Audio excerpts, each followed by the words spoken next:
In this video, we'll have a look at rendering subdivision surface objects using Mental Ray. So, when you're going to use Mental Ray to render subdivision surface objects, there are actually two options that you have, and they're both relatively easy, and use one or the other depending on the particular workflow that you might have. So, the first way is extraordinarily simple. I'm going to go ahead and select this object, press the 3 key, go to my rendering options, and change my rendering engine to Mental Ray. I'm going to close that and render. And there you go. There's an object rendered in Mental Ray. So there are some additional controls that you have over this object now. If I look at my options for the P-Cube Shape 1 node, you'll see that there is a smooth mesh section. So there's tessellation attributes, mesh controls, blah, blah, blah, and tangent space, then smooth mesh. So let's open up smooth mesh. And you can see that there's a smooth mesh preview, which is checked on, which is essentially the same thing as pressing the 3 key. See, as I press the 3 key, that goes, and the 1 key, it goes away. If I press the 2 key, it's going to display both the cage of the mesh, the low poly, and the high poly, and then 3 will just give you the high poly by itself.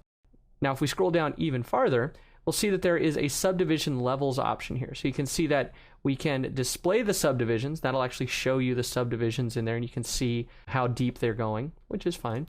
You can change the preview subdivision level. 0 will just give you the plain polys. 1 gets divided by 2 here, and we'll turn on the subdivision so you can see. So set at 1, each quad is divided into 4 quads. Set at 2, each of those quads is divided into 4 more, etc., etc. You get the idea.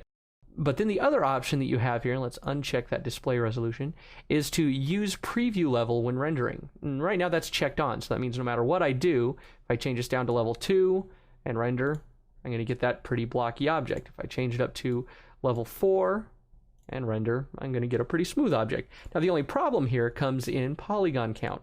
On the left-hand side of the screen here, you can see that for my display elements, I've turned on for the heads-up display my polygon count. And if I go to my faces here and double-click this, you can see that now, even though this is really only 24 polygons that are being subdivided, it's actually displaying 12,288 triangles in OpenGL. And that means that it's taking every one of these polygons, dividing it up into where it gets to the smooth level, and then it's taking all of those four-sided polygons and cutting those in half into triangles. And that's how your graphics card actually has to render it. So obviously with this kind of a thing, not a big deal. Have 10,000 of these on the screen, and all of a sudden it's really going to start to really lag on your performance. So it's not something you're always going to want to do. So what you can do instead is, let's go back to object mode here, and I'm going to turn this back down to a nice low level 2, which if I go to my faces and double click, we can see now we're only dealing with 768 polygons. Still pretty good. We're getting a good preview on screen, and it's not going to kill our GPUs to display this.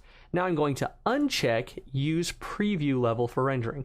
So at default, it's at a level 2 here. So if I pull this down so we can see it pretty well and render, you'll see that we get a little bit of faceting here. We'll zoom in even farther so you can see it even better. Well, let's render one more. So there you go. You can see the faceting relatively well at that level. And as you get more detail onto an object, that's going to become more and more apparent. So I'm going to go ahead and save that, and now I'm going to increase my render level to level 4, and render again. Now you can see it is much, much smoother, and as far as Mental Ray cares, there's very little difference. We go from 1 second to, well, 1 second. Obviously, as you get larger scene sizes, that can make a big difference still, but you'd rather have that hit only at render time and not the entire time that you're working on a project. So let's close that. And if you need to get even higher, which sometimes you'll need to, sometimes there'll be a need to have a particular area that's extremely smooth, no matter how close you get to it, you can actually ratchet this above the given amount here. Like most things in Maya, if you have a slider, that's only kind of the stock preset levels of numerical values that can go in there. I can go ahead and put in 6. You can see not only is it going to give me a render at level of 6, but it's even going to increase my actual slider here to go up to 7. So now if I can increase that to 7 here, let's go ahead and render. This time it's actually going to take a second because it's got more to calculate. But if we had a very dense surface, you could see this even more, but this is now an extremely clean surface. At level 7, you'll rarely need to go that high, but just so that you know it's there. Most times if you go to a level 3 or 4, it's going to give you a nice clean render, because most of the time you're not going to be getting too much closer than this to a single polygon that's being subdivided. So there you go. So there is, as I mentioned, one other way of doing this, and it's going to take this kind of thing to an additional level. And that's going to be telling Mental Ray to take this object and always render it in subdivision no matter what I do. So I'm going to select this object, and then I'm going to go up to Window, Rendering Editors, Mental Ray, and the Approximation Editor. Now the Approximation Editor allows, Mental Ray to do just this. It's going to take these polygons and render them smooth at render time. And it doesn't matter what I do with them in real time. So here under Subdivisions, I can just tell it to derive from Maya, which is my only option, and create. So now I have this object here. If I render it, we get what we expect. But if I take this object and set it back to a subdivision level of 1, I render it, and we still get that nice clean subdivision. Now you can go in here and edit this also after the fact. I'm going to go in here to the hypergraph, and with my polycube selected here, I'm going to hit this button that will show my input and output connections. You'll see what I have going on here, and here is our Mental Ray subdivision node. So right now it's set to n number of subdivisions. So just like with the other part of the rendering engine, you can change the number here. So I can change this, put it up to 5, and go ahead and render, and we're going to get a nice cleanly rendered object.